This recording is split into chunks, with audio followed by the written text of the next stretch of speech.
Hello, everybody, and welcome to the afternoon. I'm your host, Josh, and with me is my co-host today, Hey, Dusk. this is Dusk.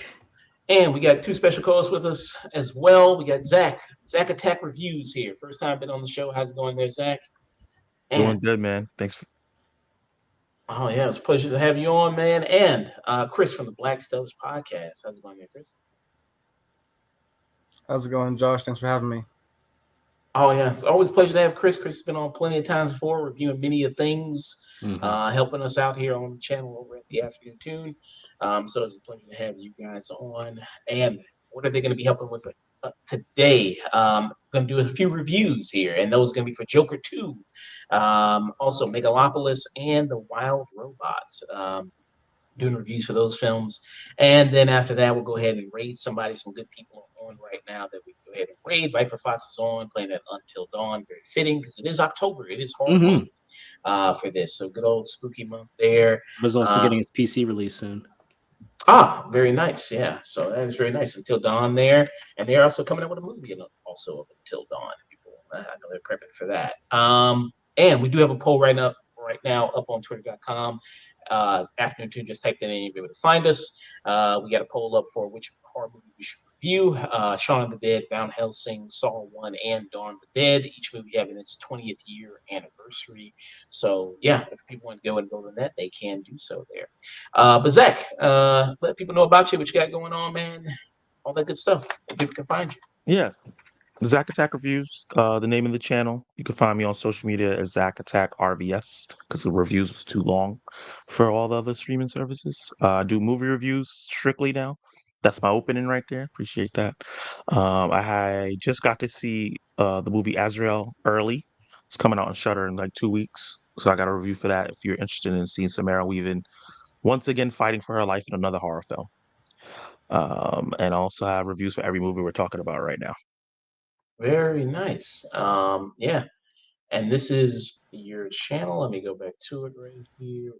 Find you there. Just simple. Zach Attack Review. Very simple right here. And people can kind of check you out. I got many different reviews here. Joker 2, Megalopolis, that My Old Asset, Substance, Transformers 1. You kind of thought it was a mixed bag there? A little bit? Yeah. Okay. Yeah, I thought it was okay. I don't love it as much as other people. I thought it was all right. There. The So first yeah, half was a little too kiddie. okay. Yeah. So yeah, you got plenty of stuff up there right now on the channel people can check out. And I'll make sure to put your links in the description below when I upload the video. Very, very nice. Chris. How's it going there, Chris? Let people know about you, what you got going on, man. All that good stuff. I am Chris, one half of the Black Stubbs, and you can follow us on Twitter, Instagram, and TikTok at the Black Stubbs. We just talk about movies and television, just the shows that we're watching, really. Oh, I didn't mean to cut you off. I'm sorry. I wouldn't. No, that was it. Yeah, just Okay. follow us on all 3 platforms. We just talk about movies and television. Very cool. Yeah, here you are. This is your TikTok here. And I always love it because you're posting up those reactions really fast, really quick. I got to learn how I try. You are speedy with them reactions, man. I gotta give you that. I gotta get on that. Yeah. So We gotta up our game, man. Yeah. You are really great with those reactions there. You got all types of stuff here. Agatha all along. You're giving a reaction for each of those episodes there. I'm so sorry. Megalopolis. How you feel about Agatha all along? How you feel about Agatha? I'm surprised how much I actually really enjoy it. I'm a big fan of Catherine Hahn. I have been since Step Brothers. Of course, I love Aubrey Plaza, and it's really, I don't know if it's well written or if it's just Catherine Hahn being a strong lead, being a strong comedic lead, and also a strong dramatic lead. She's just a great anchor for the show because she's Catherine Hahn, like she can do no wrong. But yeah, I'm really enjoying it so far. Also, Patti LuPone. I'm a musical theater fan, so having her in the show is awesome. And Sashir Zameda from SNL. She's no longer on the show, but that's how I found her. And whenever she shows up in anything, I'm excited because she's great too. So I don't know if it's good writing or just a strong lead, but so far I'm really enjoying it. Okay. Yeah, you got reactions for all types of stuff here. Penguin, like I said, Megalopolis, Wild Robot, Transformers 1, the Suicide Squad anime there. You got, you got everything you can imagine right there up on your TikTok. Just Black Stubbs, people can check that out there. Let me show it one more time. To it. One time here. Yeah, there you are. Black Stubbs. Black Stubbs right here. Check you out. Yeah. Very nice. So yeah, and also Instagram as well. Black Stubbs. People can check you out there. I'll follow you. Yeah, very, very good there. And I'll follow you. Yeah. And I'll follow you. Well, I already follow you, but yeah. But I'll double follow you there. Yeah. So pleasure again for you guys to be coming on. And like I said, after this show, we'll go ahead and raid somebody. Viper Fox is on. And upcoming streams wise, I think I'll be doing a stream Monday, Sage from Rated Infinite Maturity. We'll be doing a review for Hunter x Hunter, finishing that out. Review for that. He also will be giving his thoughts on Silent Hill 2, the remake video game that came out. So he's going to be giving his initial impressions of that. And then possibly do a review for Terminator 1984 since it is its 40th year anniversary. Do a review for that. No stream planned for Wednesday. And then Friday, probably around the same time. What comes out next week? I think Saturday night that comes out next week. So do a review for that. We're going to be reviewing that. I want to say what other movie comes out there next week. I think A Different Man comes out. A Different Man there. Yes, A Different Man. I'll be a different man after watching that movie. And then we'll review that. And then maybe Azrael, since that's going to be releasing pretty soon. So, yeah, I will do a review for that. I'm interested in checking that out. I am interested in checking that movie out there. So, yeah. I'm going to pull my notes for these reviews here, get into this stuff. Yeah, very good. How you guys doing, though? Doing really, really good. I'm feeling good. I just came from a work party, so I have energy. Okay. And I'm really excited to talk about this. I haven't gotten to talk to somebody in person about these movies, so this is as close as I'm going to get for a while. Okay. Yeah. Do you talk movies much with people in real life, or you mostly just like kind of mostly online? Online, mostly. Yeah, a lot of my friends are not into like movie. If it's not Marvel, DC, and like Mission Impossible, they're not into like Megalopolis and the Wild Robot. They're not going to watch these movies. Okay, well, you gotta put them on game, man. Gotta recommend something, man. You know. I try. I be trying to drag them out. Come on, watch my weird. Come watch this weird movie with me. Come watch The Substance. I made my niece watch it with me, and she was traumatized. I would not have recommended Substance, perhaps. She's 20, so okay. She's not, all right. You redeemed a little bit. Okay, all right. She can handle that shit. Yeah, and good evening there. That's what I was mentioning. Sage, Rated Infinite Maturity. He's a great streamer as well. Great guy. Yeah, hey, Sage. Many times reviewing anime, video game discussions, all that good stuff. He's a very great guy as well. If you guys want to check him out there, he's on YouTube, Twitch, Twitter as well. Rated Infinite Maturity there. Yeah, and he'll definitely give you guys a follow back if you give him a follow there. Chris, how's it going with you, man? Everything's been going well? Everything's going well so far. It's Friday, got paid. So payday, huh? There you go. Can't be mad at that. And yeah, just like Zach, I can only talk about this stuff online because even my friends, unless it's DC, Marvel, or Star Wars, again, I can't take them to see Dee Dee or Sing Sing, like the smaller indie films, So I see everything by myself because I don't want to miss anything. Whenever I go with, no offense to my friends, but when I go to movies with anyone, I always end up being late somehow. Like I always miss like the first 5 minutes of the movie. So I prefer to go by myself because I'm never late when it's just me. I understand that pain. Yeah. I need to see my trailers, man. I got to give them a thumbs up or down. It's part of my ritual. Exactly. You go with your girlfriend there to the movies or no? There, Chris. Me? Yeah. I am no longer with my girlfriend, unfortunately. So, so I just it's all good. I go to movies. Uh, I just went back to my old ways. I always, went back. I always went to the movies by myself because it was me time, it was peace time, and it's like, comfort. And yeah, I'm not, if I'm on time, I need time to get my ginger ale, Yeah.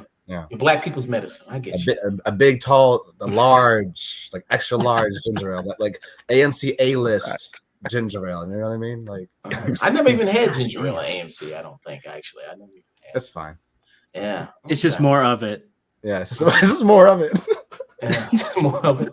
What type of is it? Canada Dry? Is it Sheets? It's a Schweppes. Yeah, Schweppes. Schweppes. Okay. Which one you like better? You like Schweppes or you like Canada Dry? I will say Canada Dry is like the superior taste for ginger ale, but Schweppes or the other one is fine too. Like I'm not bougie when it comes to Seagrams. Yes, exactly. Yeah, Seagrams. Yeah, Seagrams or Schweppes. I'm fine with it. Like, yeah. Which would you prefer? Seagrams taste like static. Seagrams taste like, I don't know. I think I like Seagrams, but especially cold. I like that. Drinking that good old static there in your mouth. Swallowing the static. Someone said something about a soft drink. I never stopped thinking about it. Somebody said Dr. Pepper is barbecue water, and I never stopped thinking about that. I was like, that's barbecue. That's the perfect, accurate description of Dr. Pepper. That's exactly what it is. It's like, I like Dr. Pepper, but it does taste like barbecue water. It tastes like barbecue sauce. I don't know. That feels more like a Mr. Pibb, personally. Mr. Pibb? I don't know if I've ever had Mr. Pibb. Mr. Pibb is the cheapo version of Dr. Pepper, but it's only $1. So I didn't know they still make Mr. Pibb. They still make Mr. Pibb. They make all the it's all local mart stuff. That they're all the copycats. Mr. Cola is Coca-Cola, basically. Just doesn't have the exact taste, the standard taste. Yeah. Okay. Dollar soda is not good for the little boys, so I'll say don't drink those. And Radio Patricia said just got back from Joker 2, and can't wait to hear you guys talk about it. Well, let's get into it. Thank you. Let's get into it. Since Sage mentioned it, let's do it. So our first review of the day is going to be for Joker, Folie, Deux. It's French, sacre bleu, oui, oui. That's all the French words I know. But there you go. So what is this sequel about here? So this is a sequel to the, kind of highly praised, highly awarded first Joker film there, directed by Todd Phillips. Highly awarded. It was nominated for Best Picture. Joaquin Phoenix won for Best Actor there. People mostly saying deservedly so. And when they announced that they were going to do a sequel, it caused a lot of anticipation, a lot of hype there of like, oh, you're going to make a sequel to this movie here of Joker, which also was hugely financially successful. The movie made $1 billion there. Huge on I think it was an $80 million budget. So very small. $50 million budget. It made $1 billion. It was a quarter of the budget of the sequel. Yeah. And this sequel has a budget, I think, around $100 million. 200 million. Jeez. Huge. Four times it's 4 times the amount of the original. 4 times. Yeah. 4 times. And so if you remember the events of the first film there, you had Arthur Fleck there / the Joker, who ended up in Arkham Asylum. Now this movie deals with mostly about the trial of Arthur Fleck. Is he going to be found competent to stand trial? Is he not going to be found competent there? He's going to be declared legally insane. And a lot of it is also, some parts of it, a musical is there, which also interests people about this movie, that it's also going to be slightly a musical, even though then as the movie was getting closer to be released, Todd Phillips went, some of the cast, well, it's not really a musical. There's some musical scenes in here, but it's not really a musical. So you had that kind of going up, which piqued people's interest, like, musical, what does that mean? Then they cast Lady Gaga in this, who is Harley Quinn, but not really Harley Quinn. I mean, she's Lee Quinzel there. It's an interpretation of the character. And so most of the movie deals with the trial of Arthur Fleck / the Joker and him dealing with being in Arkham Asylum, and also this relationship he has with Lady Gaga's character of Lee Quinzel. That's kind of where it's mostly dealing with here. I'm going to pass it around to you guys, get your thoughts on it, dive deep into this. It is not really doing well right now, not tracking well financially, not as well as the first one. Very getting beat up all over online. I mean, Rotten Tomatoes, last time I looked at it, I think the audience score and the critic score both were matching in the low 30s there for this. Yeah, and I'm looking at it right now. So the critic score has it at 33%, and the audience score is at 35% right now. So it is getting really beat up there online. So, Zach, since you're the newcomer, I'll let you go first, man. Give your thoughts on it. What do you think about Joker, Folie or Deux? I am probably one of the few people that like the film. I think that it's really good, but not great, and it's not as good as the first one. But I appreciated what it was going for, and I do think it was a mistake to go for these themes for in terms like the general audience enjoying the film. I think that Todd Phillips didn't like the reaction to the first film and how people kind of like treated Arthur Fleck as a hero and kind of how like incels was like, yeah, this is our guy, this is our mascot. Treat women like crap and kill people who treat you wrong. And he created a movie that was kind of in response to that and trying to kill the fantasy, I think. And I thought that idea was pretty good. I think the singing was a mistake, but the idea and the story parts of it, I really, really dug. Okay. Chris, what do you think? I think I'm really happy that Zag Attack Reviews is here because I kind of liked it too. I did see the Rotten Tomatoes critic score and audience score. I saw how low it was. I saw people who I, admire and trust their opinions, bash it. So I was nervous going in because I liked the first one, and I also like musicals. I said it in my reaction on TikTok. The first song he sings, are we doing sport? I guess not. Do you guys want to do spoilers? You want to give a review and then go into spoilers? Is that what you want to do? I was gonna like name a song he sang. Like, okay, yeah, that's not really. Yeah, you can name a song. The first song he sings is "For Once in My Life" by Stevie Wonder, and for me, the imperfect, raspy tone of his voice, that's the kind of musical that would exist in this world. My issue is Lady Gaga's polished voice. That really does take me out of this world. And, for me, I was really invested in what Joaquin was doing. I do feel like the beautiful sets and all the, out of body musical moments could have been maybe shortened and more time could have gone to the trial because I wasn't a fan of the third act as much as I enjoyed the first and second act. I'll say that much. Okay. Dusk. What are your thoughts? When we initially reviewed Joker, I admired it for the chances it kind of took, especially with the character. I admired that it was a one shot, a what if. Treated it more like an Elseworld story. I thought Joaquin Phoenix was fantastic in his performance. I thought Todd Phillips did a great job in the cinematography and beating the tone in it. For better or worse, it came out around 2019. It spoke to a lot of audience members. People found a lot of sympathy with that character, whether he wanted it to or not. And people may not have liked the person of the Joker, but it did bring up themes that I think that he was trying to say. People being treated like crap eventually have a breaking point, and he became the Joker as a image, someone finally breaking down, and there was something captivating about it.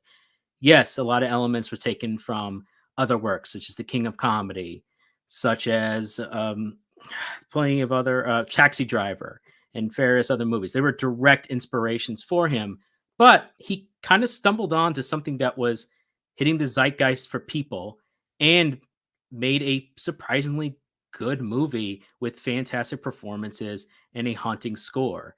And I guess the real question I have for the sequel was, when they first announced it, was, do you have to make a sequel?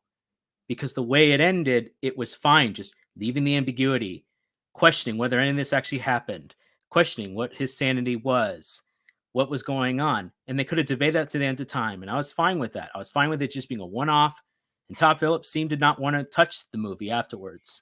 So when they brought it back and announced the sequel, I went, okay. And then announced that it was going to be a musical with Lady Gaga. I made no bones about the fact that I was nervous about this movie going in. But I wanted to let it stand on its own. I do like me a musical from time to time. I'm fine with big bombastic movies. I'm fine with low gritty movies and everything in between. So I wanted to be as fair as possible when going in, completely wipe my mind and go in. And I guess the only question I have for Todd Phillips is this movie is a troll, but who are you trolling? Are you trolling DC for asking you to make a movie that you didn't want to make a movie for? If that's the case, then I can sort of respect where you went in this, and I can totally understand the spite that's inside this movie and an F you to DC and ask you to make a movie you didn't want to make.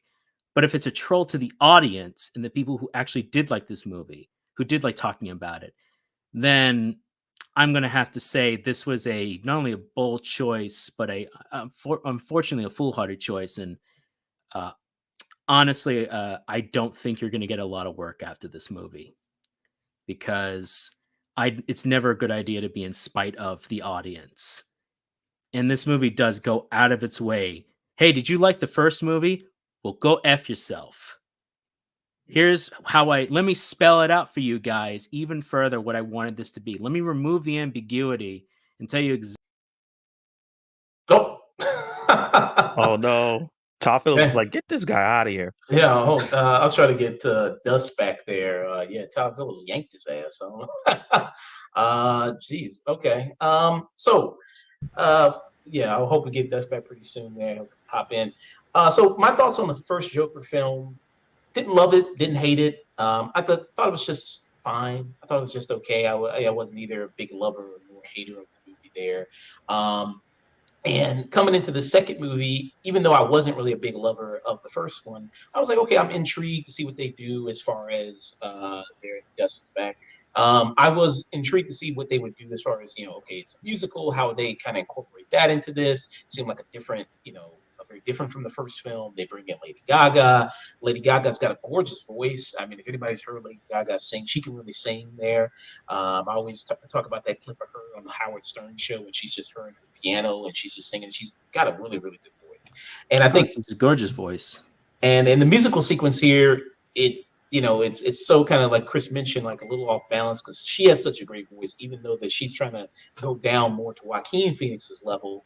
And his singing isn't bad. I mean, he was in Walk the Line where he was Johnny Cash, so his singing's not terrible there, but it's not comparable to Lady Gaga. And with this movie, it feels like it's kind of a reset of everything that happened in the first movie and kind of going back there to ground zero with the Arthur Fleck character, with the Joker character there with him. And as it kind of goes throughout the movie, it's like, well, what's really happening here? And it's just not really as intriguing. And even with the first movie, I do think this sequel is worse than the first movie for me there. I don't think it's as intriguing as the first movie. And somebody did mention that with Todd Phillips, I mean, with the first movie, he had Taxi Driver and The King of Comedy go off of, but I think with this sequel, he didn't have anything to go off of. He didn't have like a template that he could just, rip out and go like, that's okay. Not necessarily true. There are elements of other movies, specifically a Martin Scorsese movie that's one of his worst movies. This was a pretty good inspiration for that because that too was also, I think it's New York, New York. And that too is a musical. It has Robert De Niro, and it's also the lowest scoring one of Martin Scorsese's most panned movie by far. And there is a clear, I'm inspired by something else. So let me do this. Unfortunately, I felt that there were a lot of choices in the movie that I just felt I just asked myself why.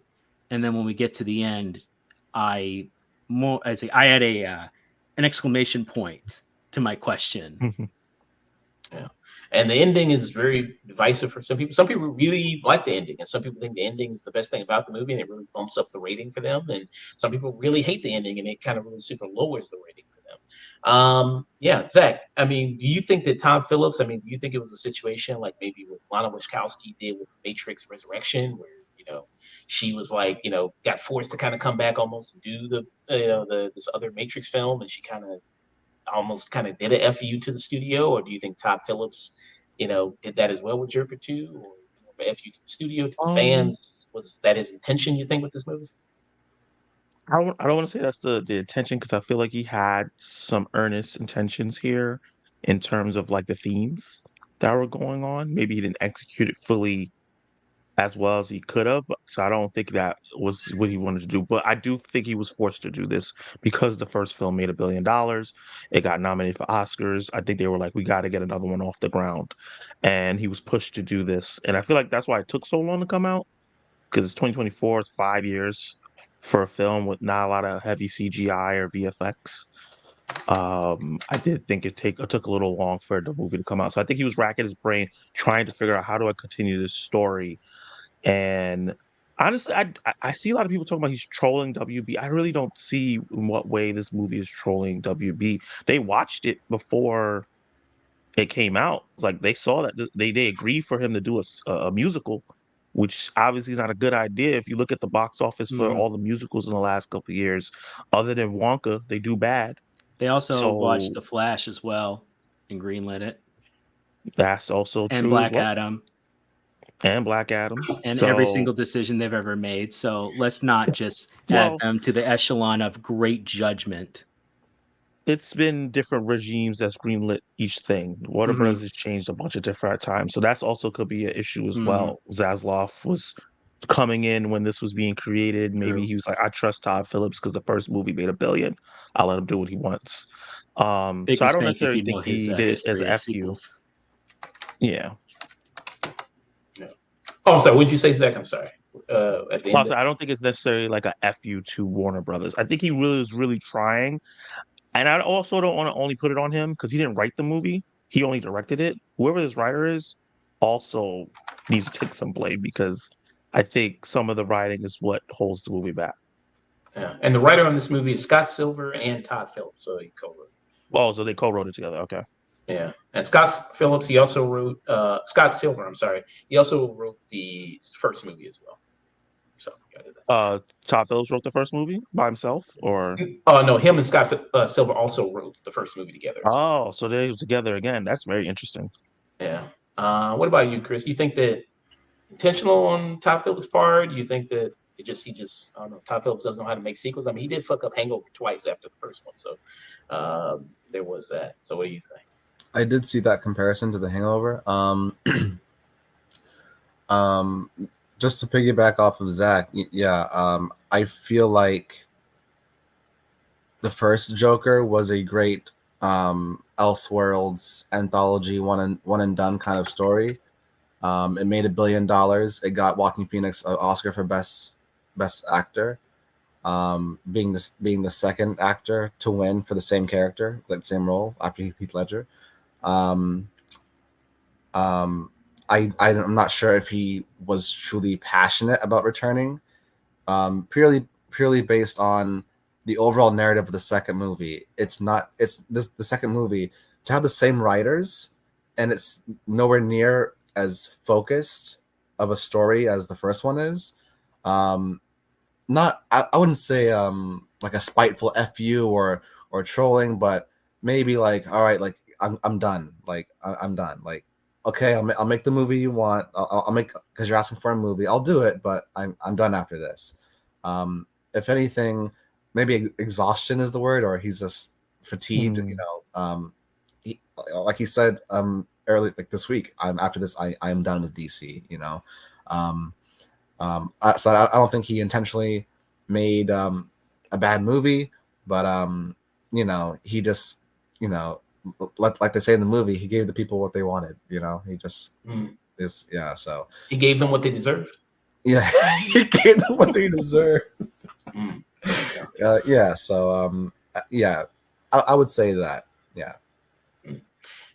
Big new addition with this movie, Lady Gaga. Gus, what do you think about her in the movie? Compared to what was seen in the trailer, and a lot of scenes in the trailer are not in the movie, just flat out either cut or some scenes just aren't in there, which unfortunately is a trend. I I actually thought she was going to be more in this movie. She's really, frankly, underutilized for an element in this movie. This is an Arthur Fleck story, but I agree with you, Josh. This is Arthur Fleck basically starting over for all over again. It's as if the first movie never happened. This movie feels more like it feels less like a sequel and more of a redo of the first Joker. It's as if you didn't even need to see the first one. It's like, yeah, pretend the first one doesn't exist. Let's just say these things happened and now we're just doing another movie about it, a what if. And she has some interesting elements to her. I think she does a fine enough job. I think her singing is, of course, that's why you brought her there. She's good. But ultimately what they do with her character is like everything else in this movie, it's a half measure. They're inklings of interesting ideas that never quite go anywhere. And that's my biggest problem with this movie. There are interesting ideas or interesting setups or ignoring of previous canon you've set up in your own previous movie, completely ignoring them to retcon and say, well, no, this is what this is now, regardless of what it was at the very end. And by the end of it, my question, I suppose, was, well, what was the point? Because if it takes 2/3 of a movie to get back to where we kind of were at the end of the first one, and then ultimately what happens, and what they do with her character, you kind of go, well, why is she even there? Why is he here? Why is this happening? Why am I here? Why am I here? Why am I watching this movie? And hello there, Kenny Sparks. How's it doing there, man? Another great content creator, Kenny Sparks. Been on the show before there. Radiant Futurity says, I think there's a strong conceptual theme of whether this guy does have any humanity or not, but it felt like it was consistently self-sabotaging itself to stay away from its own idea.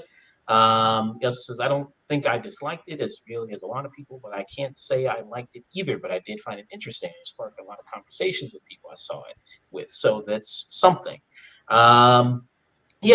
So I do think there's some interesting things here. It's decent in some areas, and the filming of it, and some, the musical sequences, which are fine. I think those are well done. Okay.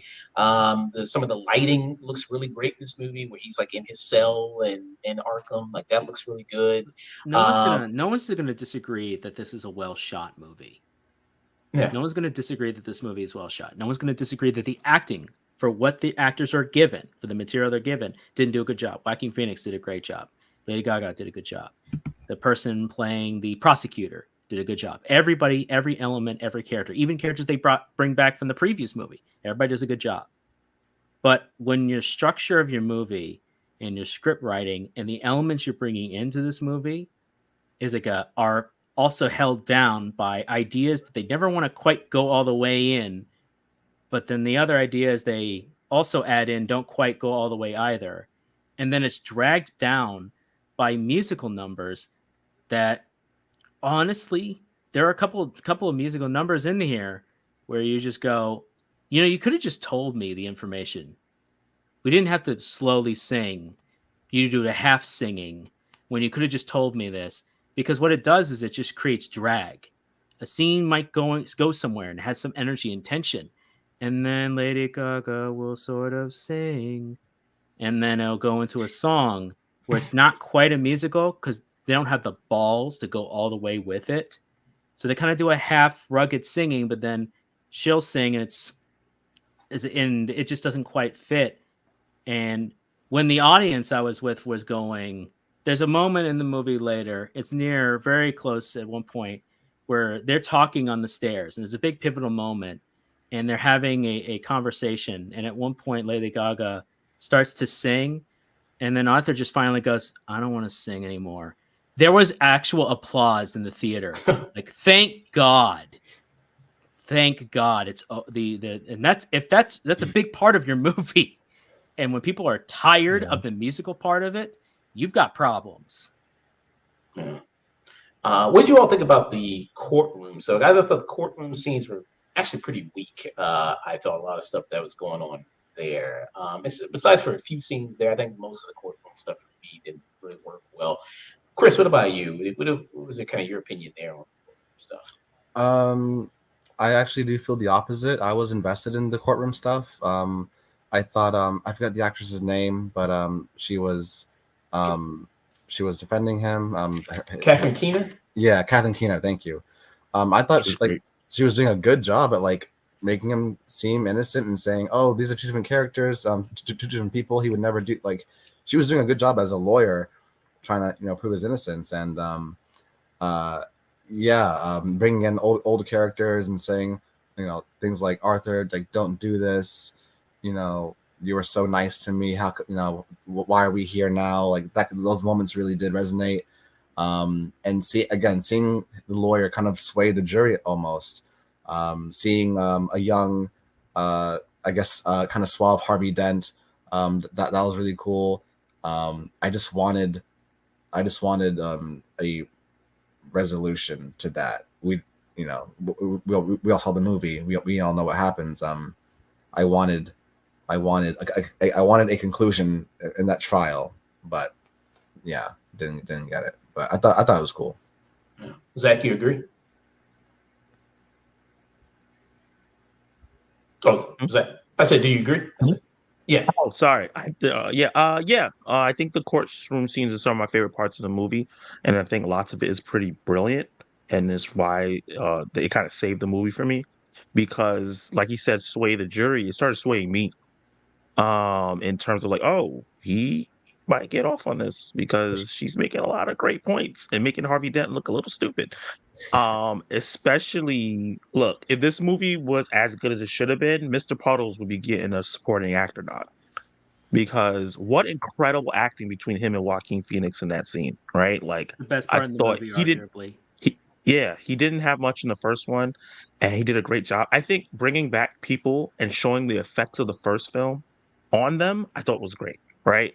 Because it shows like, this person's a terrible person. He did this to me, but he has his fans, and now my life sucks because he did this bad thing to me, but now they're making my life miserable. I thought all of that worked really, really well. And it was like this conflicting feeling. I was really invested in all that. So I thought the courtroom scenes in the second half and then the jail scenes in the first half really worked well for me, because just showing how like people with these disabilities, how they're treated in the jail system at this time, and then you go into the court system, and I thought that was a really good juxtaposition. Okay. I did like some of that. You get some of the people from the first movie come back. People like Zazie Beetz, who comes back, and Mr. Puddles there. I didn't like that whole back and forth with him and Mr. Puddles go like, "Your name is Mr. Puddles." Like, really? It's Mr. Puddles. They do that like 3-4 times in a row. He does that with him in his cross examination. I was like, okay, I think we can move on from this. Yeah, So, and then also another thing with this movie is like it being the characters from the comics, that we've seen for such a long time and seen so many interpretations of it. Some people might have an issue of go like, well, this really isn't the Harley Quinn or Joker, from the comics, from what we've known before. Some people might have an issue with that. I don't. Well, that's fine. You can do whatever you want with these characters, and then change them up how kind of you want.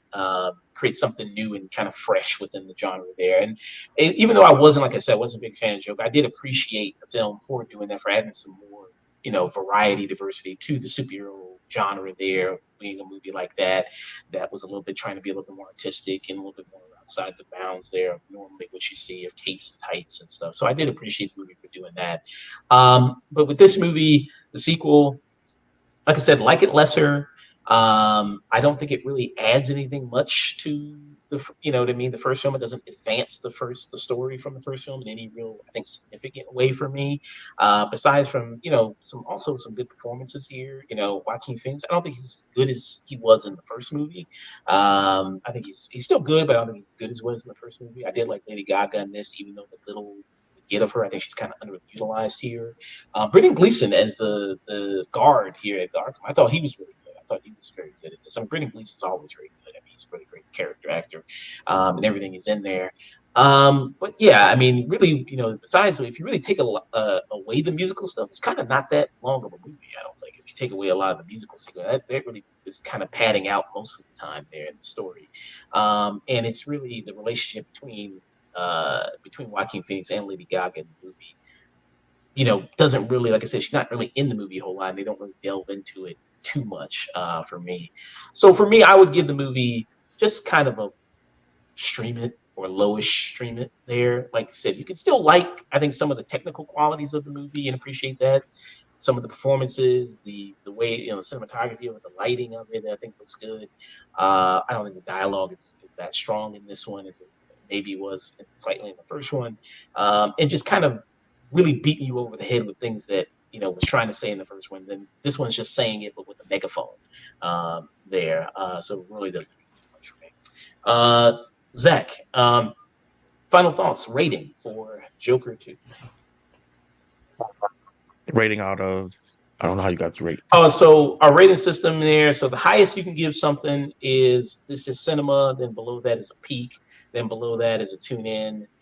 Then a stream it. And then the lowest, the very, very lowest you can give something is a waste of fucking film.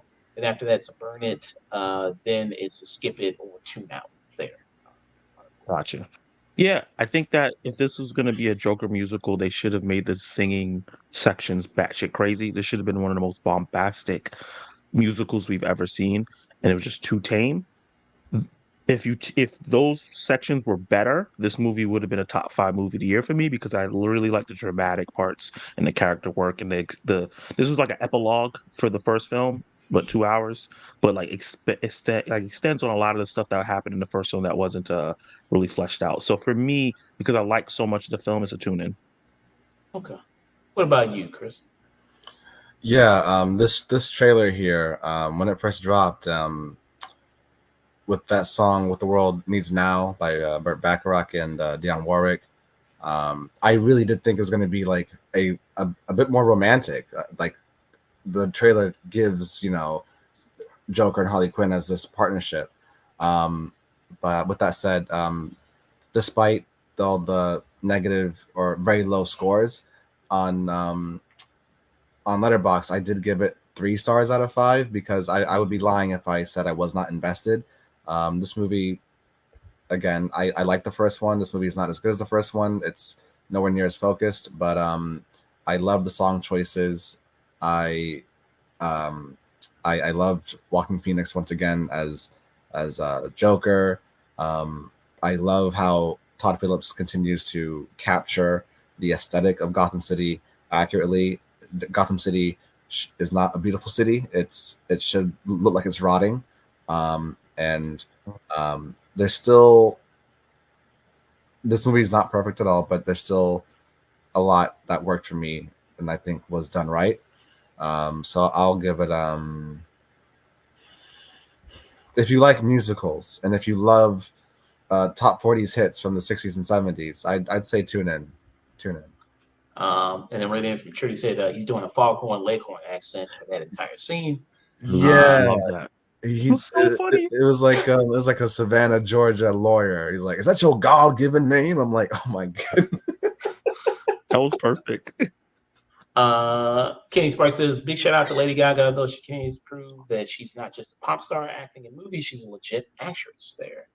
So much love there. He also said Mr. Puddles is phenomenal. Dusk, final thoughts, rating for Joker, for Leia. Okay. Look, ultimately, this movie had many ways it could go. It should, as like Zach said, if they wanted to be this a musical, this should have been a full-on musical. Should have been bombastic, big, crazy, loud. Let it be on his head. We barely see any of the courtroom. Maybe a couple scenes in the courtroom, but mostly just the love story between Lady Gaga, like the posters and trailers set it up. I'd have been fine with that. Would have been something different, and it's fine. What we unfortunately get is a half-measure movie. It's too pulled back to being a full musical, but it also regresses the character of Arthur and everything else around it. And I'm sorry, the biggest problem with this movie is that we don't learn anything new that we didn't already know from the first movie that was done better. Almost everything in this movie is just a retelling of it and retelling of events, but removing the ambiguity of the first movie. So you took away an element of the first movie, destroyed the first movie in a way to tell a sequel story about it that's not as good as the first, with tacked on musical sections that bloated your budget to $200 million. And for some people, because of the way it was handled and the way this movie went, have ruined the first movie. For that alone, and for the many problems, despite, again, the great production, great cinematography, great acting, you can't save a remixed story, a script and dialogue that ultimately regresses a character and waits till 2/3 of a movie to get them back and then undoes all that by the end. At the end of this, because of all the good elements that do work, I will be as nice as I possibly can and give this a skip it. You don't need to see this. If you like the first one, don't. If you're curious about it, stream it, I get, if you want. But for everyone else, this is skip it. Wow. Skip it. Yeah, wide array of diverse opinions here. Got a couple guys who liked it, a couple guys didn't like it as much. Yeah, so that's pretty nice, Dan. Like looking at these trailers, like a lot of this shit is not in the movie. This shit is not in the fucking movie. I brought that up and nobody said anything. Yeah, I just get different. Like a lot of these scenes in this trailer are not in the movie there, and these look fun. I mean, it's fun scenes there, and they're not in there. Yeah, this one will probably not do as well as the first movie. It's barely made $7 million. Yeah, I mean, bad word of mouth on it is pretty strong. Like I said, very, very low critic audience score on this. Yeah, I mean, it's just kind of tanking all around there for it. So yeah, probably definitely won't make as much as the first one. So yeah, that was our thoughts on Joker 2 there. And then Radiant Maturity said, for me, Lady Gaga added nothing to this. The whole Harley Quinn character felt like a marketing gimmick. I actually think she was the worst part personally. I could see that. There, yeah. I don't know. I liked her. I like Lady Gaga. I think she's a good addition to it. She's just underutilized. Yeah, I don't agree with that. I think she was a really important part of the people who idolize serial killers and love documentaries and idolize what they think they are, not the real person. I think that was a big part of the film. Yeah, she does represent something. I just wish she's more of an idea than an actual character, I think. And yeah, definitely. Yeah, I think that's a problem. Yeah, Joker 2. All right, gonna move on to this next review. Another controversial, divisive film. There, let me pull up my notes for this one, and we can go ahead and get started with it. Yeah, this Francis Ford Coppola film. Oh man, you guys think you'll see Joker 2 again in theaters? That Chris, you'll see it again in theaters? I rarely go back to the theater to watch a movie again. So no. Yeah, it depends on on how good it was, or if I see it, I'm like, wow, that was amazing. I need someone else to see this. Like last year, I took a lot of people to see Elemental. I was like, you got to see this. You're a child of immigrants. You got to see this. It's telling your story. You got to see this. Come, yeah. So you were the person that helped that movie make that money back. You were responsible. Okay, that was me. Thank you, Stubbs. That movie shouldn't have failed. Yeah, exactly. But for Joker, it was beautiful to look at. I love the songs, but it is 20 minutes longer than the first movie, so maybe not, unless I take someone else with me to see it. But that's not likely. It's not fun. Yeah. It's not fun to watch. So. All right. Yeah, let's get into this. So our next review is going to be for the film Megalopolis. Megalopolis is the latest Francis Ford Coppola film. You know Francis Ford Coppola. It says right there in the trailer, 5-time Academy Award-winning Francis Ford Coppola. He's the director of The Godfather, Godfather 2, and but and also Apocalypse Now. He's made some of the greatest movies ever made there. And even he made Jack. I mean, who doesn't love Jack, right? I mean, that's also a very classic there. So he's back with this new film here with a star-studded cast. And what is this film about? Well, it's about a man who is named Caesar there, Caesar Cantanelia. and it's played by Adam Driver. And he's this brilliant architect there, and he has a vision for this city of New Rome there, and that is to build this megalon, this beautiful kind of megalopolis, beautiful city there that can host all these people and be for the future, be for everyone there. But kind of the people, there are people standing in his way. One of them being Mayor Cicero, is played by Giancarlo Esposito. There, he's trying to stop this vision of the future there. So that's kind of the main kind of setup here. You see kind of the conflict between Adam Driver's character and the mayor, who's played by Giancarlo Esposito. Also, you have Natalia Emanuel, who plays the daughter of the mayor in this, who's kind of in between both of them there, who's first distrusting of the Caesar character played by Adam Driver, then kind of learns to recognize his genius there. And this movie, much like with Joker 2, has a lot of it has been talked about before this movie even come out. I mean, also the development of this movie. I mean, this is probably one of the longest movies that's been in development ever. I mean, Francis Ford Coppola has been talking about doing this movie since the 70s. You know what I mean? Over 40 years he's been talking about doing this movie there and getting it done. And then finally he decided to just fund it himself. He sold part of his vineyard there in order for the production of this movie, and this movie has production costs about $120 to $136 million. He also went to studios to try to get money for marketing of this movie, to kind of get $100 million in marketing. And the studios looked at this shit and was like, "We're not doing that. I mean, this shit is fucking crazy. How the hell we gonna market this shit?"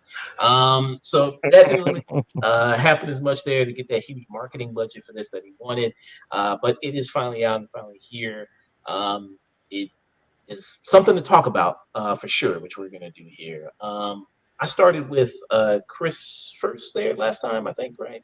I think I was started with him first. I'll start with you, Zach. What do you think about Megalopolis here? So I have a confession. This is my first Francis Ford Coppola film, so that's kind of wild. What? I didn't hear you correctly. This is my first Francis Ford Coppola film. Oh my God. If you don't know this about me, I call myself the baby cinephile because I haven't seen. I love movies, but I haven't seen a lot of classic films. And part of the reason why I started my channel so I could watch them and then review them in modern eyes of not having nostalgia attached to it. But yeah, let me stop advertising myself. But this was my first time seeing any of his films. But also another confession: this was probably the most fun I've had in the theater all year. Because this movie is absolutely bonkers and in every single way, visually, acting wise. This is how you market the movie. You take this and you put this in trailers and places, that was going to get people into the movie. That's one of the funniest clips I've ever seen in my life. Yeah, I reviewed this movie and I couldn't even rate it because I was just like, how do I rate this? I love chunks of this. I think chunks of it is stupid. I think chunks of it is brilliant. I think chunks of this literally needs to be taken out of the movie. I think it's like I felt trapped in this movie for like the last 40 minutes. I thought I was there for 3 hours, and I was just like, what is going on? Why is Shia LaBeouf hissing? I don't know. I was just like, what the hell is going on in this movie? But also there was a lot of earnesty in there in terms of like what his message was, in terms of like getting everyone together and creating a better future. And even though he took 13 lefts to get to that simple point, I enjoyed the journey. It's a beautiful mess. It's a bad movie that I love. That's really like my full thoughts on it. I know it's bad, but I love it. Back to the club. Oh, you didn't have sound with it? Let me see. Let me turn it up there a little bit for you there. I'll play it again there for you. Go back to the club.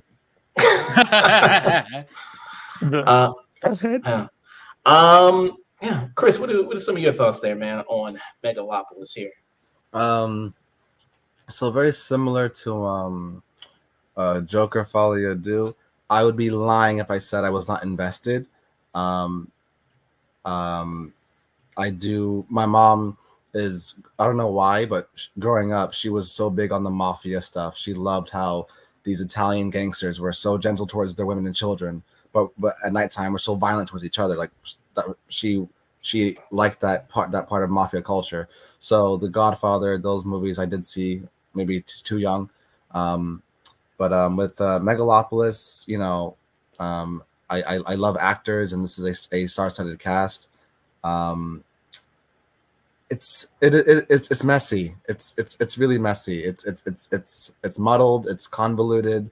I was following it until I was like, okay, are we still telling the same story? Or are we doing like there were some subplots that were introduced and some sequences that I felt did not serve what was supposed to be said at the end of the movie. I really enjoyed the fact how much it reminded me of Baz Luhrmann's Romeo and Juliet. Just the image of like these wealthy young people racing down the street, all obnoxious. You know, there's like an off-camera commentator voice saying, "I think they're sleeping with each other," and you know, but like they're cousins. And again, Shia LaBeouf like in the dress and makeup. It just reminded me of the actor from The Matrix who played Mercutio in that movie, and also like John Leguizamo is just so flashy and flamboyant, and just that kind of metrosexual energy was like, for me at least, was like really captured in this movie, and it just kind of reminded me of that time. Also, kind of reminded me of Great Gatsby. Like this movie was very shiny. And again, just the way wealth is shown, and the way certain people like Aubrey Plaza, her character was WoW Platinum, and she's just this kind of cartoony, overzealous reporter who's just like screaming at people who didn't want to interview with me. You know, that kind of energy. It was very. I guess the Megalopolis had that kind of bombastic energy. I guess that Joker 2 kind of could have used, but yeah, it's I gave it 3 stars because I was invested, but it's not a great movie. It's not. Dusk, what about your thoughts there, man? This movie is a flamboyant mess, and it is both amazing and drags like a knife. It is strangely compelling while at the same time confusing. But when you understand what's happening, you kind of realize, oh no, it's still going to keep going. Because once you understand what the plot actually is about, it just keeps going, and scenes happen. But I can't look away. I have to keep watching. And at a certain point, post hour in, I was just like the greats, the great crazy movies. I was just looking at my own hands, going, "Did I somehow fall asleep?"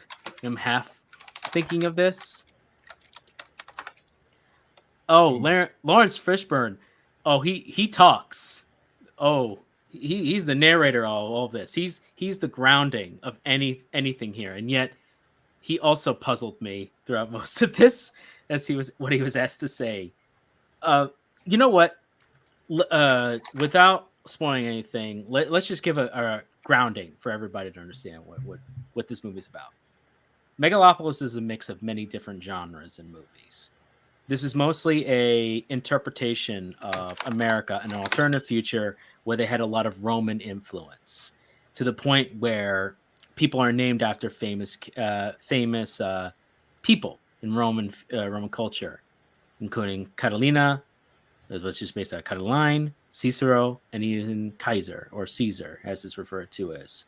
Many characters have their names, so it's like linked to the specific event in 63 BC of the Catilinarian conspiracy, which was the attempt that Catalina tried to take over and overthrow the Roman council, who encompassed Cicero and Hybrida, I believe. And it has elements of that in this movie. And I use the word elements because this movie has so much going on in certain scenes, so many ideas. It's like a smorgasbord is in front of you, but you're tied to a chair and you're and the chair keeps moving like a side scroller. Like you're on a conveyor. And before you can get a hand of like something to eat, you're already moving past like, no, you got to grab something else. American cultures. Wait. Assassination attempts. Wait, no. Fountainhead. What's Fountainhead doing here? There's just a book of Fountainhead here. No, Atlas Shrugged. Other books and materials. Why is there Christianity material here and here now? And Quran, I guess there's a Quran in here. We keep moving, and you want to grab something, and you end up just grabbing a bunch of different stuff in your plate that don't go together. But at the same time, you did get something to eat at the end. Whether you liked it or not, it was trying to say something. Okay. So I think Megalopolis is a movie that it only makes sense to Francis Ford Coppola. If I was inside his head, this would probably be the best movie ever. And the way it makes sense to him, and the way he has it, and the way he plans it all out. I think it works for him there. I'm not Francis Ford Coppola. I'm not inside his head, so I can't see the vision totally there. What's going on? You have to consider this movie was made. He wanted to make this movie in the 70s, and honestly, the way this movie is structured, the way the script looks like it looks like what would have been a multiple part movie that was condensed down to one. Because I can feel the 70s influence in this. If this was made in 1977 and this came out, I think a lot of people would actually be talking about this movie till today about this. It'd be one of those strange movies that Coppola did in his day and may not be his most popular, but this is going to be talked about regardless, whether you like it or not, or whether they're understood or not. I know there are going to be a lot of memes. There are already memes, but there's going to be so many more. I mean, even from that same scene that we just played, there's also this with Natalia Emanuel that got a lot of people playing this there. The Entitles Me. Oh, yeah. Entitles me? Yes. Entitles me? Yes. Entitles me? Yes. You have no... Well, I mean, yeah, just in case you didn't get it, I mean, what they said there. So some people say, is this almost like also the same thing? Are they doing these line reads kind of bad on purpose there to create some kind of effect there with this? Movie is very stage play. And you mentioned, I mean, the cast here, because of course it's Francis Ford Coppola, so you can get a lot of these, star-studded people here. Besides, I already mentioned Adam Driver, Natalia Emanuel, you got John Carlos Esposito, you got Aubrey Plaza, you got Shia LaBeouf, you got John Boyd, you got Lord Fishburne, Jason Schwartzman there. I mean, really, really star-studded cast there. Catherine Hunter is also in this. So, yeah, great cast of actors that you have in this. Cast. But it being so many actors, and Dustin Hoffman, who's also in this movie, he comes and goes. I didn't even know he left. It's like he came in one scene, then all of a sudden he's not in any more scenes. I couldn't even understand what the hell he was saying really anyway when he was on screen. Oh no, not at all. So I mean, I don't know if he maybe has something medically going on. I don't know, but I could not. I think it was the prosthetic nose. Maybe that's what it was, because it was a lot of he had a huge nose, and it was like, I don't know if that was like the nasal part, and it was hard for him to speak through, but he had some of the worst deliveries in the movie. That Dustin Hoffman, the limited time he's there, and there's so many plot lines and stories that happen and just go nowhere. There's a whole scandal that happens with the Caesar character, and it's like what was even the point of that? That doesn't really go anywhere. That comes and goes. Natalia Emanuel, all of a sudden one moment she's here, and then all of a sudden she pops up with another thing in the movie there, and you know what I'm talking about if you've seen the movie. And it's also, wait, when did, like, I know she said this was going to happen, but like, how long has time gone by? And then this showed up, and then I know so many people also with this movie, seems like they really want it to fail and want this to bomb, and it also isn't doing well in the box office there with this. And you have things that came out about this movie with Francis Ford Coppola with the extras thing there about him kissing extras on set, but he says that the women that he kissed on set was that women that he knew there. So there's that, and then you did have one extra saying like, well, I felt perfectly okay on set, and then you have another extra saying that I didn't, and it kind of came out of nowhere and I wasn't expecting it, so I felt uncomfortable with that. So you had that going on. Also, Francis Ford Coppola also coming out. I mean, talking about this movie, putting these actors in here, actors who've been canceled and who face that. And I'm going to put them in the movie there. That's why you maybe have certain people like Shia LaBeouf and John Boyd in here. Even though I think like you said, it's more like Dust mentioned, it's about and Zach mentioned, the vision of the future and everybody together. They're working for a common goal there, no matter the differences, all that good shit there. You got that. Yeah, there was a lot of stuff happening. It was an assault on the senses, in every sense of the word, and visually, and the audio, and just every sense you could possibly have, and it was an assault on it. And yeah, I mean, I can see definitely people loving it, and I can see definitely why people would hate it. And I fall more on the side of, yeah, I would never watch this again. There's some, a solid looking movie, some good visuals there in some parts, but I would probably never watch this again. Zach, what about you? What's some more thoughts on you got on Megalopolis? I think you guys made a good point with so much happening. Like I see someone in the comments talking about someone getting shot in the face and the scandal and all these things that would be a big part of a movie that we was set in and watched. Everything just got wrapped up real fast.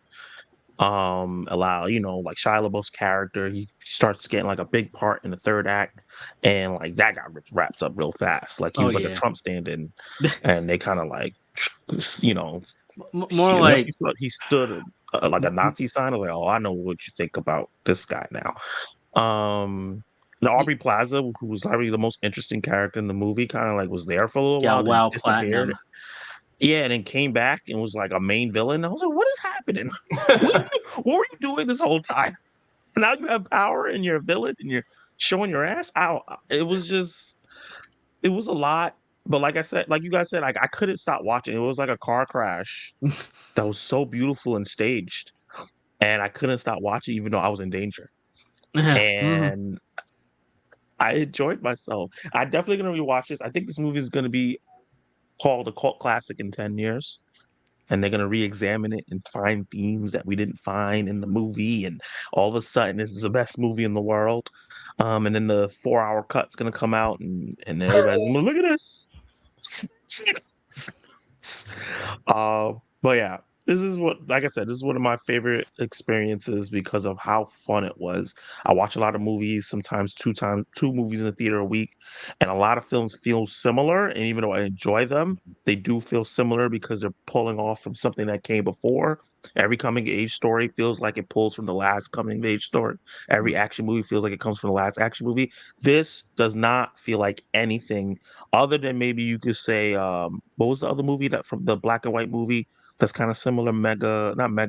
Metropolis. Metropolis, the 1923 Metropolis, one of the first major epic films. Only thing that is kind of similar to, but it's still very different. This is one of the most original films I've seen in a long time. Yeah, it's chaotic and messy, but I appreciate seeing something brand new. I won't give the movie that. I mean, as bad shit as it is, and it may be not my cup of tea, as far as how crazy it kind of gets and incoherent. It's his vision, right? This is what Francisco is. His art, his vision. It's out there for people to see and consume there. And just like I said, so many things that such huge pivotal moments, like him getting shot and this whole political rivalry there. And then also he can stop time.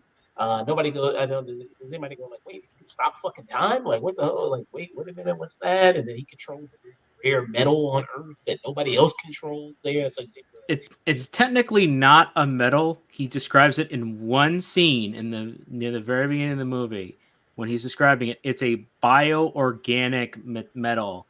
So it's a metal that is organic in nature, and basically what he wants to build all buildings out of, so that it can basically do whatever you need to do. It can adjust to whatever civilization needs to adjust to. It's basically the building block of the future. Yeah. I mean, actually see the city. Actually, I wasn't that impressed. The city kind of looked fucked up to me, actually. It kind of looks AI generated kind of shit. But Chris, what about you, man? Any further thoughts on Megalopolis there? Again, I was invested, so I was kind of disappointed. But at the end of the movie, we just get Adam Driver's vision. I was the weird person in the audience who wanted to see the construction of the Megalon roads and the walkways, and all. I kind of wanted to see that, in process. So when it's a long movie, and so when we're in the third act and we just jump from all this pushback between Adam Driver and Giancarlo Esposito, like, oh, you're living in the past, well, you keep looking to the future, and you're damaging the people who are still in the present. I liked that push and pull between those two characters, and they're like opposite ideologies, but yeah, it just wasn't always the focus.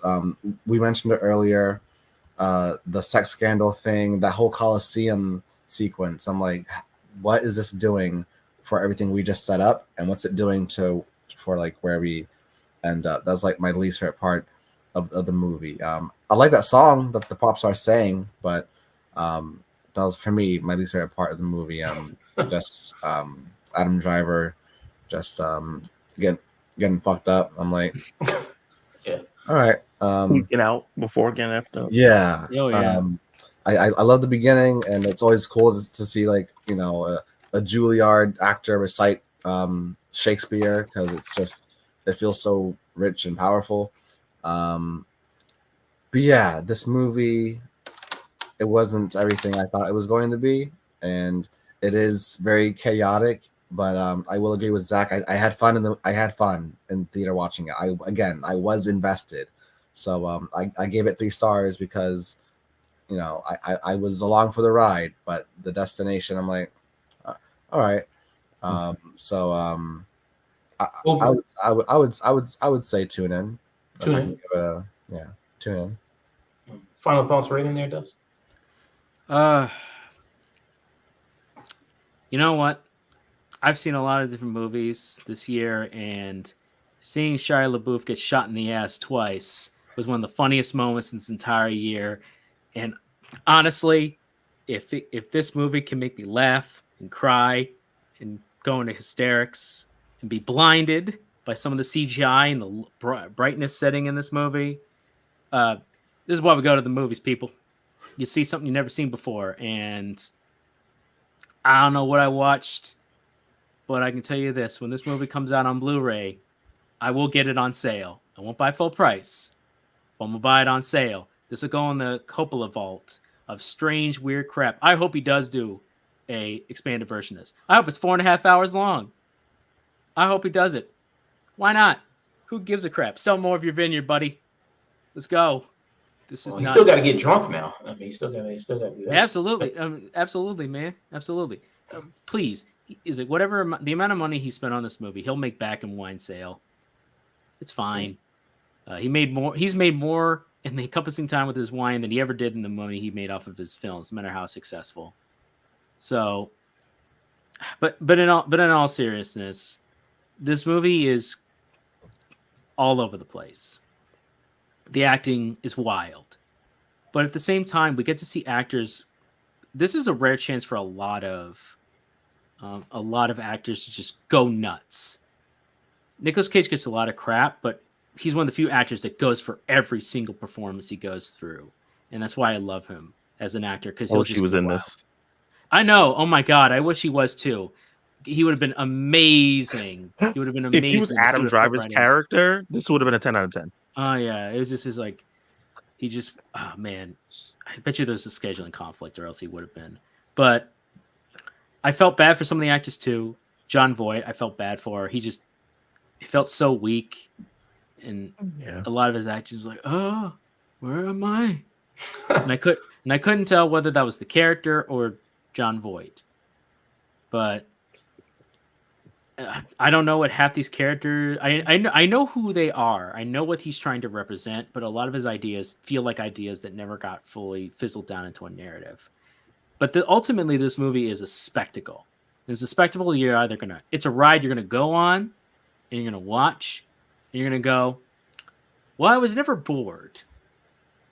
And that's the best reaction you're probably gonna get from it. Or you're gonna go on this ride, and you're gonna go, "All right, I tap out. I'm out. Let me off. I have other things to do than to watch this." And I understand that. I totally understand. But while this movie's in the theaters, I would encourage people to at least go check it out. This is a tune in. this is a weird tune in because normal circumstances this would be a stream it all day, every day. But we rarely get such a movie in the theaters, and this is a theater experience, especially when halfway through the movie stops dead, narrows down to a single frame, and somebody asks questions, and Adam Driver answers back to a question that was asked from the movie. Or I guess if you're in the theater and you wanted to get the ultimate experience, as some of them, a actual person will come out and pretend to ask the questions. Yeah. Coppola made this for him. He made it as an event. He wanted to make it a cinema event.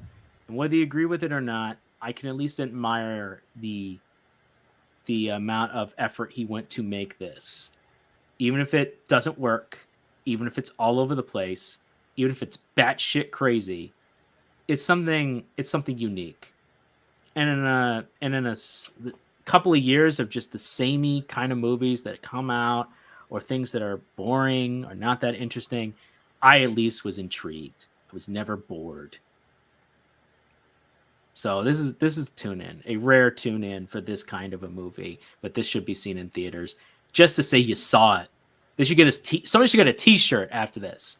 I watched Megalopolis, and I just got this Lassie T-shirt. Where's my wine, Coppola? What would be your rating? A real missed out opportunity. I just saw Megalopolis, and just don't explain what that means. Yeah, It's no, like, I saw Megalopolis. It's like that. A couple of years ago, there in 2018-19, there was the movie Cosmopolis that David Fincher did with. Oh yes, that reminded me. This movie reminded me a lot of that. In this movie, there were certain moments where he's just in a limo going place to place, and you're like, what does this have to do with anything? What does this have to do? But more David visually, Cronenberg, by the way. Cronenberg. It's one of his most. It's one of his most ridiculous movies. And he's a guy who's made a lot of ridiculous movies. That one is probably one of the ones where it made the least sense. What rating would you give it there, Zach? what's above tune in? Peak. It's an 8. It's basically like an 8 or a 9 out of 10, basically. Okay. Give it a peak. The more I talk about it, the more I like it. Like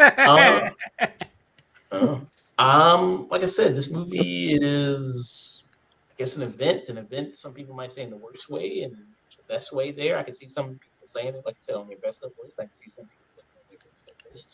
The movie has that much of reaction for some people there. It just was, like I said, an assault in every single way there, on the eyeballs, on the ears, in a lot of places there. Trying to follow the story of where it's going, of these plots that come in and out, these characters that come in and out there. And the crazy thing about it, though, is the sets are actually good. When you're in his office, they have his Art Deco. He went through a lot of effort to make everything match what he was trying to do. There's like inspirations of Art Deco and Ayn Rand. There's inspiration of the Colosseum, but modernized, which is taking from Rome and it's like another series like that. People are in styles of Roman style outfits, but with modern styles of it. Some of it works, some of it doesn't, but also has the Art Deco 1920s flair to it. Like that never quite went away with with like a Great Gatsby kind of style to it as well. Exactly. It's all over. It's just the guy had a vision. I just want to know what the hell he was trying to do. Yeah. Some of the actors in the movie, some of them are on different wavelengths. Some of it seems the Robert Plaza's on a way different wavelength than Natalia Emanuel, and same thing with John Voight and John Carlos Esposito. It's just like, okay, they're in different movies. Mm-hmm. They're in different movies. That's what's going to happen in here. So for me, I think I'm going to give it the lowest rating out of everybody here. I'm going to give it the lowest stream it there for me. I appreciate the art of it. Appreciate what Francis Coppola, the dedication he had, selling the part of his vineyard, wanted to make this movie. But that doesn't mean I gotta like it. It's because I appreciate it. I got you. Hey man, that way you can be at home when you get drunk and watch this. Yeah. Zach gave it a peak. Chris gave it a tune in. Dust gave it a tune in, and I gave it a low stream there for Megalopolis there. They were saying that this is basically how Megalopolis is edited. Oh, hey, man. Oh, you know what? Before I forget again, I talked to you. We're going to bring you in for an interview.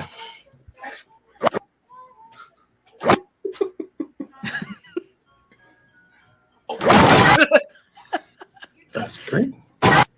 Right? Thanks, man. Hey, of course. Shall come by at your convenience. Thank you, sir. Go get him. Oh! I mean, that definitely fits the Coliseum Adam Driver tripping ball scene. Yes, that was That's so definitely accurate. the way it was That was cut. crazy. Oh, Yeah. and like the trifold cut he would sometimes do, where it would show images on one side and then one in the middle. But there'd be clear black lines where they were cut in. Yeah. And I'm like, did they not Why? just like did you on purpose make sure that those black gaps were filled in because you intentionally didn't put the footage when you put it together, or was that by accident? I can't tell.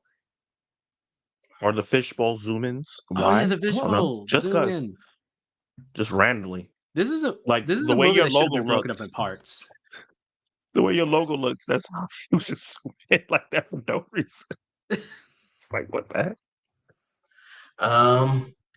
So Megalopolis, everybody, in theaters now. Yeah. The endorsement. Or not. Or not. Some of my friends said it's not in their theaters anymore. Oh So- shit. It's bombing, man. It's bombing that hard. Drop it like there. it's hot. Yeah. Now actually, let me see what the box office right now is. I think it's the biggest flop of the year, right? For 100 to 130 million, it's only made like 7 million, I think. Yeah, I mean, people couldn't wait for this. It's official. Megalopolis is a box office megaflopolis. They couldn't wait for that one. I saw that. yeah, Remember that for that. scene? It's like barely for like one CD is the disc. Yeah, so At least Esposito got to play a different character than the same character he's played since Breaking Bad. Yeah. He played like a mostly concerned father that is kind of like a bit weak in it and kind of an asshole. We got one more review, and then we're gonna be heading out of here. We're gonna be bringing somebody. Cosmopolitics is on right now. There, Christina, she's been on the show before. I think they're talking about Dracula. They're talking about that. They're doing Vampire Month since it is October there. Do you guys have a favorite vampire film? 30 Days a Night. 30 Days. That's a good one. Blade. Blade. It's It's a good one. That's fair. Well, what about you, Dusk? There are many vampire movies that are all fantastic. I'm gonna have to go with I like the original Dracula, the Spanish version of Dracula. Okay. And not Bela Lugosi. They shot the Spanish version at the same time. It's not people know about that. That's a fun watch. Okay. Nice deep cut there. All right. Let's get into this last review, and then we're gonna be heading out of here. All right. So, last review of the day is going to be for the film The Wild Robot. The Wild Robot is a film from Chris Sanders. Chris Sanders, who has been part of the DreamWorks family already before. He directed the movie How to Train Your Dragon, which obviously most people know how that movie turned out. Very, very big hit for DreamWorks. It's one of their staple franchises there for them. Now DreamWorks has that little montage at the beginning of their movies that show all their movies now, like Shrek and How to Train Your Dragon. Do you like that little montage there, Chris? Or It feels cheesy, it feels gimmicky, it feels like trying to compete with other studios. Like, look at what we've done throughout the years. Remember, this is why you love us, right? Like, I know what you've done. Like, you don't gotta. I'm not stupid. Like, it's almost patronizing. Like you're trying too hard. Okay. I kind of see that a little bit there with it. I don't know. Yeah.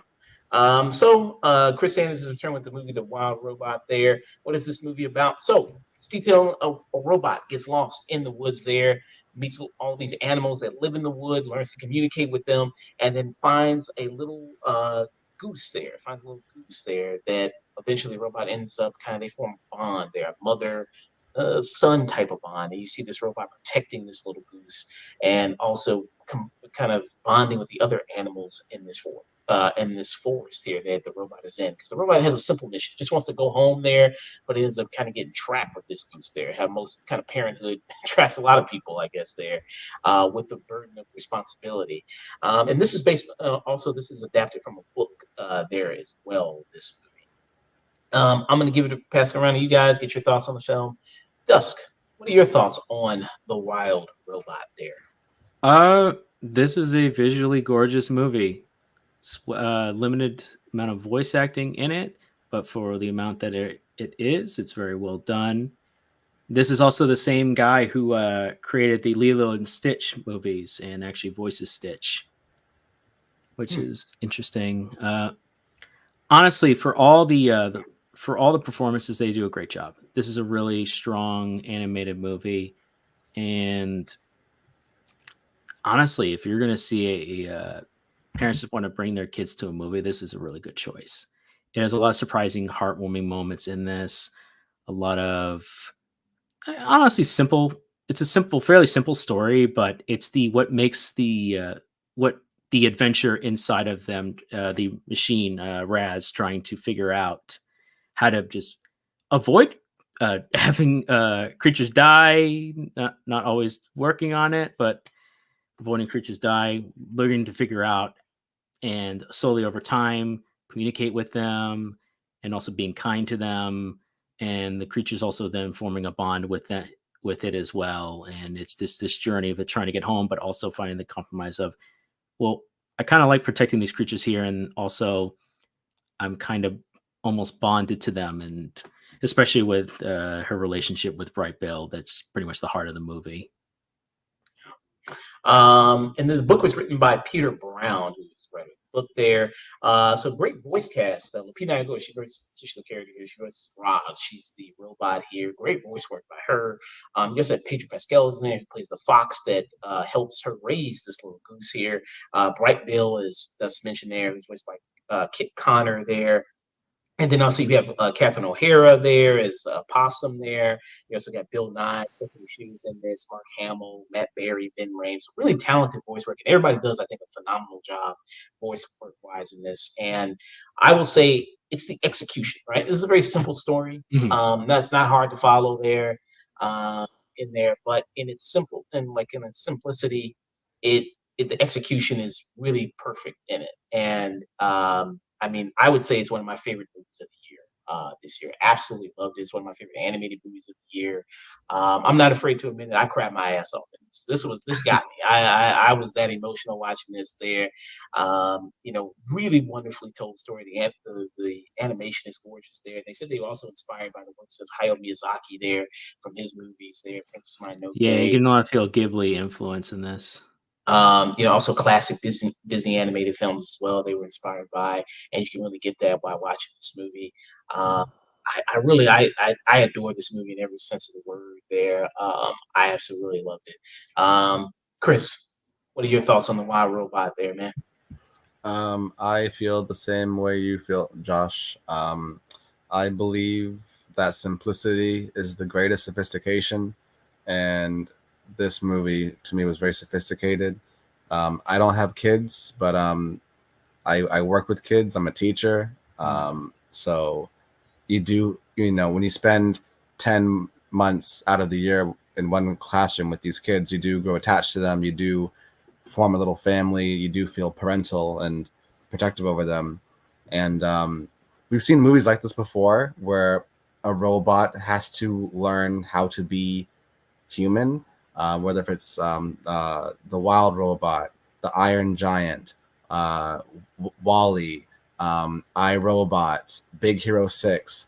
These stories where a robot has to learn how to be human. They have to learn what empathy and love is. They have to learn what it means to care about something in that intimate way. It's always powerful because we see this robot learn empathy and love. We see them, the arc is them becoming as human as possible while still being a robot. And when you see them at the end of the story and they've learned a lesson and everyone loves them now because they're just a good person, It just makes you think about our society and like, wow, we actually are people, and all we can do is go to war and fight and kill over money and resources and land. It just that's what I think about when I watch these kind of movies. Like, man, this thing is not is who is that is not human has to learn how to be human, and when it does, it's just the most beautiful thing ever. So, yeah, and like the animation's beautiful, the voice acting is great, the story itself is simplistic and beautiful. Um, Between this and Inside Out 2 and Transformers 1, again, 2024, so like really good year for animation. But this is definitely my favorite out of those three so far. What about you, Zach? Yeah, I think this is it.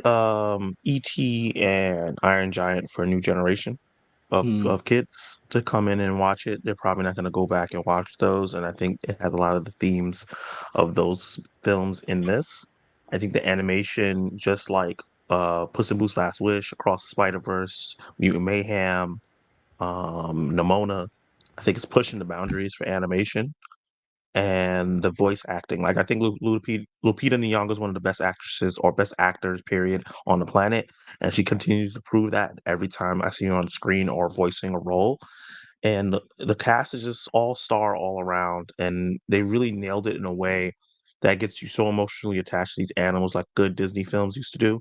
Gets you attached to inanimate objects or animals, and you just forget about people. Because a lot of times when people go to movies, they gotta get there has to be a human there for them to get attached to. I didn't need that at all, because of the humanity that they brought here. I teared up. I didn't bawl crying, but it made me tear up a couple times, especially towards the end, because I got emotionally attached to these characters. I knew where the movie was gonna go, and it still got me because the execution was there, and I just didn't want what was happening to happen to the characters. And I think that's when a movie is at its best, when I know what's gonna happen, but I still get emotional about it.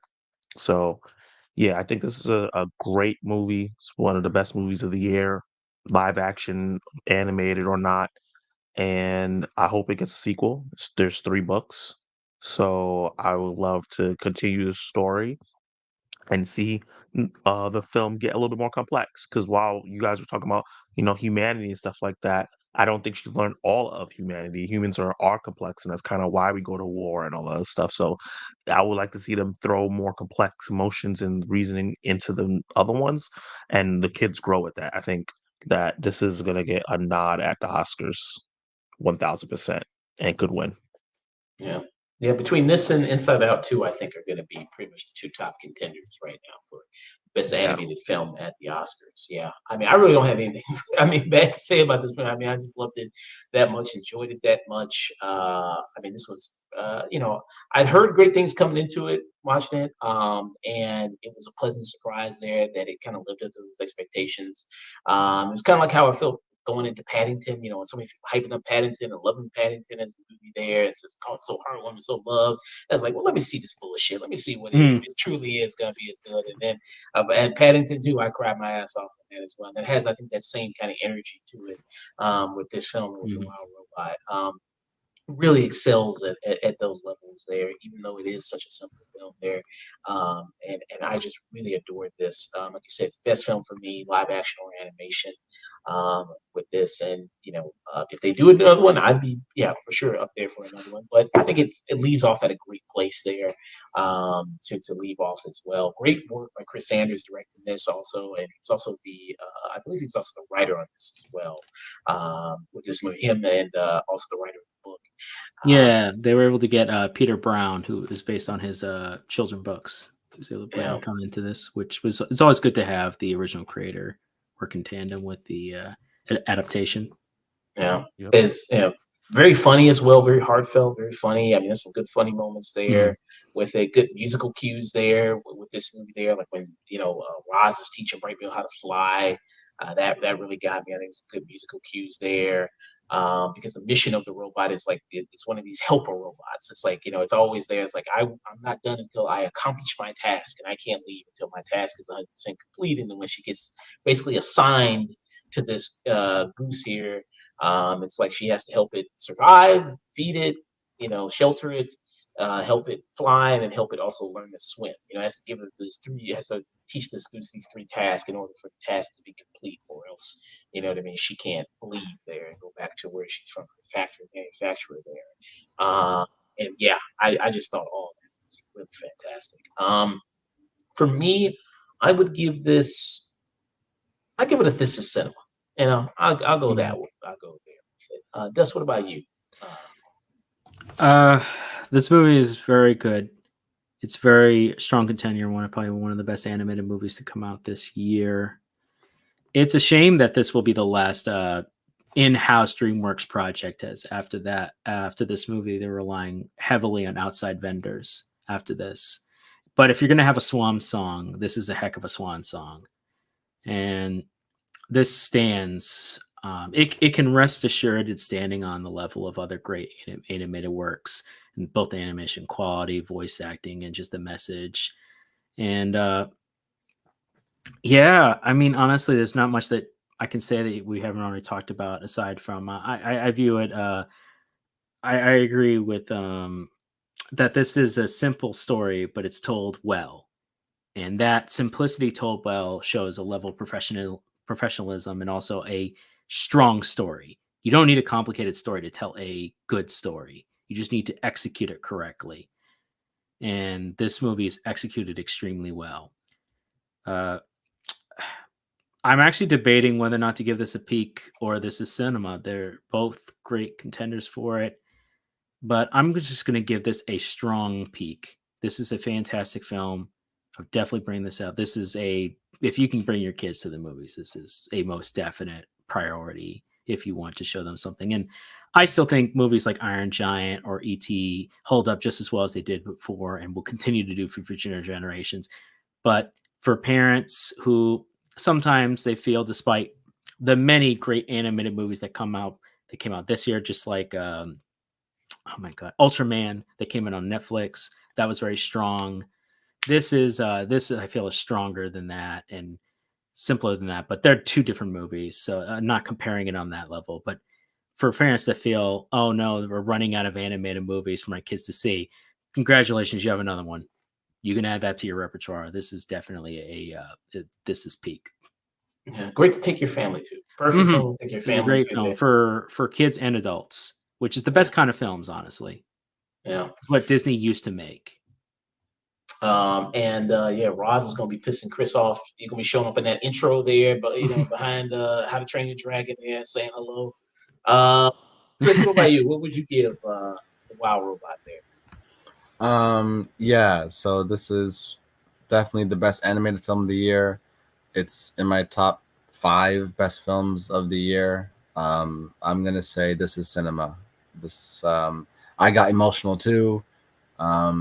Yeah, I remember the whole task thing. It's a young Gosling. It has to eat, fly. There's like 3 things I had to do. Yeah, and swim, fly. Yeah, eat, swim, fly, and like they had it illustrated on wood, on cuts of wood, and they put it like in the house as like a portrait of her child. Like it was so beautiful and again so simple.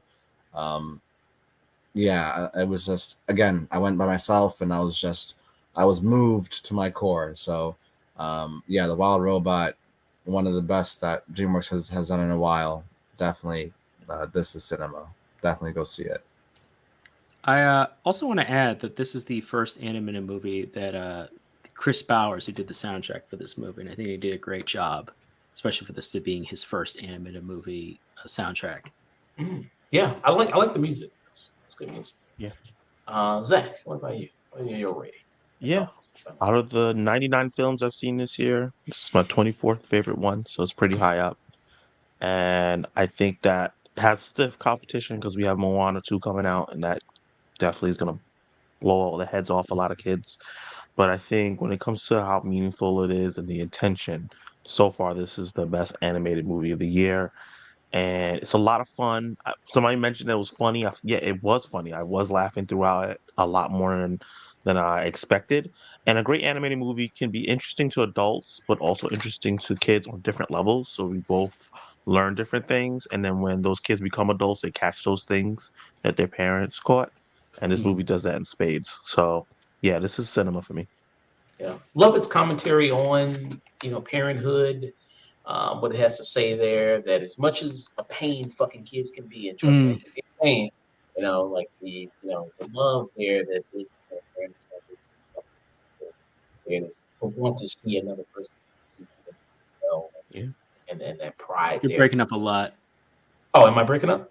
Yeah. Oh. Yeah. We couldn't hear anything you said. Oh, let me see here. Sorry about that. Past kids are a pain. That's right. That's a good note to leave on. Yeah, fuck them kids. No. Oh no, but yeah, see, as much as kids, the pain they can be, the joy of being a parent is also there, and there's also a beauty side to that. And they show kind of both there, and they kind of crack jokes at that, but they also show that beautiful side there. Like, Chris mentioned when they're in the house they build for each other there, it has like these little kind of like carved paintings there, carved wood out of there of Bright Bill when he's like a little goose, and then he turns into a bigger one, and then that was very cute. I thought that was adorable there. And then all the animals too, how they all work together there. Good also, Pedro Excel is the fox there is really well there, and how he's also kind of like a parent there as well for Bright Bill was really good there. So yeah, I did love the movie's great commentary on parenting, what they had to say there. So yeah, this is cinema all around for The Wild Robot. Yeah, love this movie. Love it. This is what the movies is all about, right? Wild Robot. We're gonna be heading out of here. Thank you guys. Thank you so much for joining me. Me and Dust here. Zach, one more time. Where people can find you, man, and what you got going on?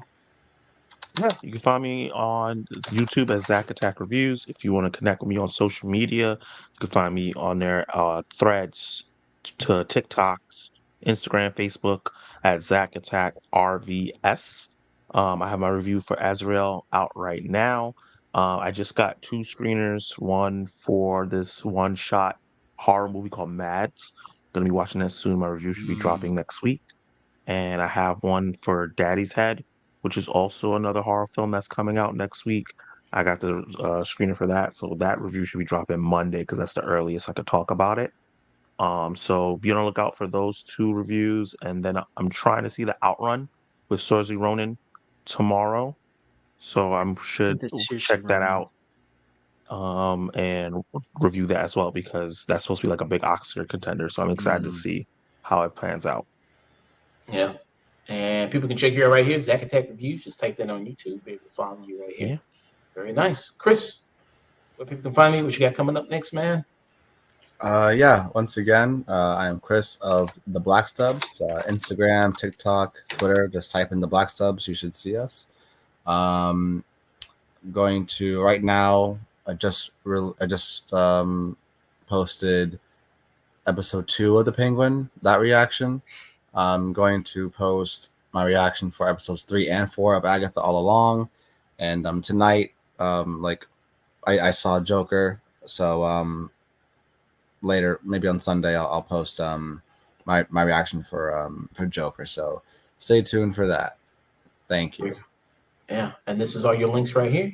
You can check you out. I'll make sure to put those in the description below there. All the posting on TikTok and Instagram is to compensate for a lack of podcasts, which still exists. It's just, yeah.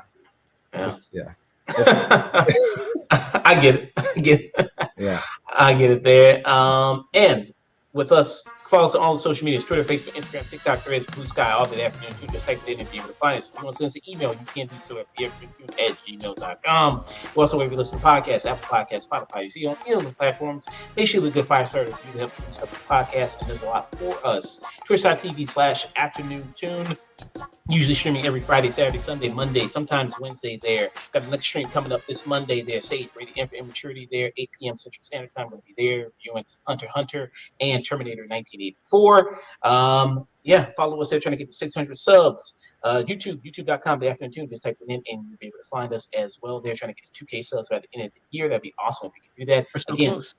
so close there. Special thanks to Zach. Special thanks again to Chris.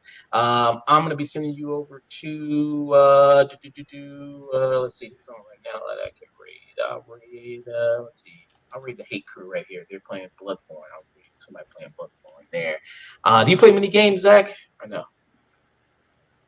Yeah, I'm a gamer. I've slowed down a little bit because I'm watching all these movies, but right now I'm replaying Last of Us Part 2, and I'm about to get into some Miles Morales. Okay, very nice. I'm gonna be sending you all over to him. Thank you to Kenny Sparks. Thank you to Radiant for Maturity for showing up there. Much appreciated. That is a pleasure. And to all you people out there, stay tuned. Thank you so much. And yeah, and we are out of here. Yep.